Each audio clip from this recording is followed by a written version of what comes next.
одоо олон жил сар төвчлээ. Ер нь бол манай нам одоо ямар ч дотоод ардчлгүй хэдэн одоо дарга сэтэртэй хүмүүс нь хамаг шийдвэр гаргадаг.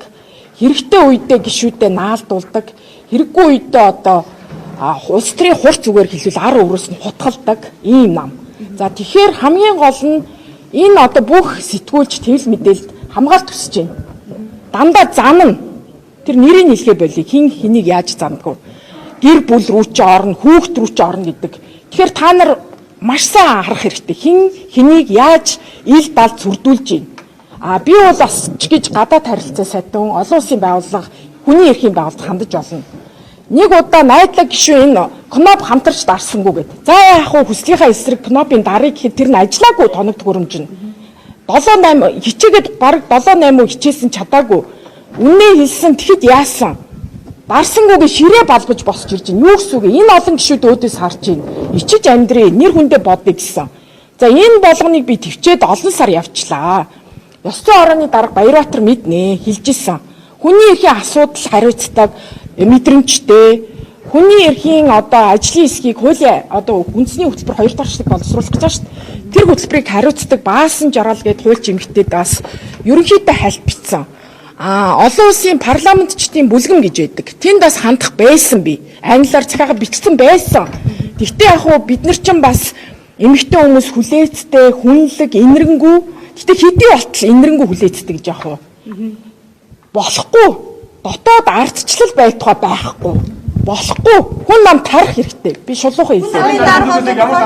Танай намынхаа ишүүдийг одоо ерөнхий сайдыг дэмжих ёстой гэсэн шахалт үзүүлсэн зүйл байдаг уу? Байлгүй яа гэв. Байгаа шүү дээ. Ерөөсөө өөрөө байх боломж ирчлээ өгөхгүй шүү дээ. Маш хэцүү байна. Би сая ямар их төвчээрж байгааг ядаж талархаж хүнд хэрэгтэй тийм үү? Үг болгоныг Наранбаяр сайд одоо шүүмжилж шүү дээ. Хагасад 5 өдөр ерөнхий сайд мэдээлэл хийн гэсэн үү? Хийн гэсэн. Хоёрдугаар боловсролын яам зөвхөн хүн намх мөн үү? Биш. Нийт Монголын үр хүүхдтэй. Нийт Монголын томчууд, эцэг эхчүүд үр хүүхдтэй, чанартай, хүртээмжтэй боловсрол аваасаа гэж байна. Тэрэн дээр бодит тооцоол төсөв хэрэгтэй гэж хэлж байна. Хэрэг бодит биш бол тэр 105 цэцэрлэгч бай, 95 сургуульч бай, төсөв нь хүрэхгүй тэр 2.8 их найд. Тэр бодит төсөвл орлогын их усрын яг хаанаас юм гэхээр эсрэг үг хэллээ, миний эсрэг. Ямар тэр хүний яам юм уу? Энд чинь нийт Монголын яам. Тэр хүн намаас томилогдоод энэ хамтарсан засагт орж жилч болоогүй шүү дээ. Юунда өөр дөрөв хүлээж аваад эмзэглээд байгаа. Үг сонсч чадахгүй яаж Монгол улс хөгжих юм? Ингэж жоохон жилч олоогүй их мэд авч ямар хүнээ гэж байна. Болохгүй. Энэ юусэн болохгүй. Одоо ерөнхий сайдад үргэлжлүүлэн итгэл үзүүлэх хэсэг асуудал дээр ямар би сая үгээ хэлсэн. Та нар харсан биз дээ. Эсрэг комментар шүү дээ. Ийм бахад ерөөсөө манай Монголд юу дутагдж байна? Би түрүү хэлсэн шүү дээ. Үнэн бай. Улс төрчгөн зоригтой ах хэвээр зоригтой байхын тулд үнэн байх хэрэгтэй. Үнэн байхын тулд эргээ зоригтой ах хэрэгтэй. Зоригтой байхад одоо хэвлэл мэдээллийн байгууллага энэ гадаа зогсож байгаа залуучууд ямар мундаг улс төрийн ашгүй дээ. Улс төрийн оролцоотой идэвхтэй болов. Ийм иргэний нийгэм залуучууд үннийг хайсан ийм иргэдэггүй бол үнэн шудраг улс төрчид хожигдноо. Энэ залуучуудын чагсаал энэ үнэн улс төрчд бол бас зориг өгж штэ. Тэгэхгүй бол нэг квотын төлөөл амьдардаг, амиа зогоодог, 4 жил хүлээдэг хүмүүсийн энэ хүлээлтэн дээр нам удирдсан дарга нар тоглоод ивэл энэ монголчин сүнлөө шулуухан хэлгээд хамаг гол юм сонгуулийн систем, сонгуулийн тэр одоо жагсаалт гэж байгаа, квот гэж байгаа, пропорционал тогтолцоо гэж яаж шийдсэн? Шалгуур нь хаана нээсэн? Жагсаалтанд орж байгаа тэр хүмүүсээ ямар шалгуурлаар хэрхэн яаж дараалуулсан? Хаана вэ? Яагаад хинч тэрийг асуухгүй? Нээлттэй нэгэн форум гэх мэт иргэний нийгмийн байгууллагууд инх цэцэг гэх мэт судлаач, гэрэлтод гэд мобисийн багш эдгээр цөөхөн хүн яриад цөөхөндөө энэ тэд нар хүр хэрэгтэй. Энэ Монгол нийгэмд миний хүндэлдэг, намайг хүндэлдэг, харилцан хүндэлцдэг залуучууд, судлаачид, эдийн засагчид намайг дэмждэг, тэднийхээ дэмжлэгийг амаар байна. Тэгэхгүй одоо монголчууд 1 2 байтугай 14-тэй ингэж би энэ хуурч амьдрахгүй уучлаа. Яг ийм хааж боосоо өнөөдөр ярьж байгаа.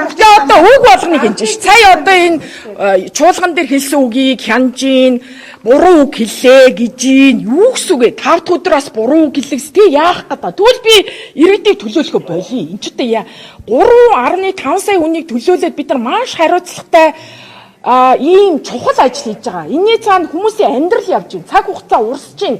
Цаг хугацаа урсах тусам хүмүүсийн амьдрал тэнд дороотоод байна. Энд ингээд жүжиг хэсгээ болохгүй шүү дээ хүмүүсийг хуурж.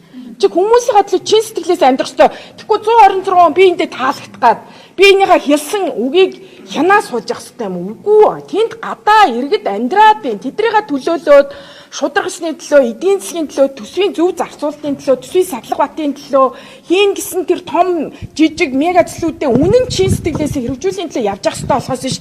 Энэ миний талуу, тэр фракцуу, энтэй нойлвол миний одоо нөө хууль санаачилсан болох уу?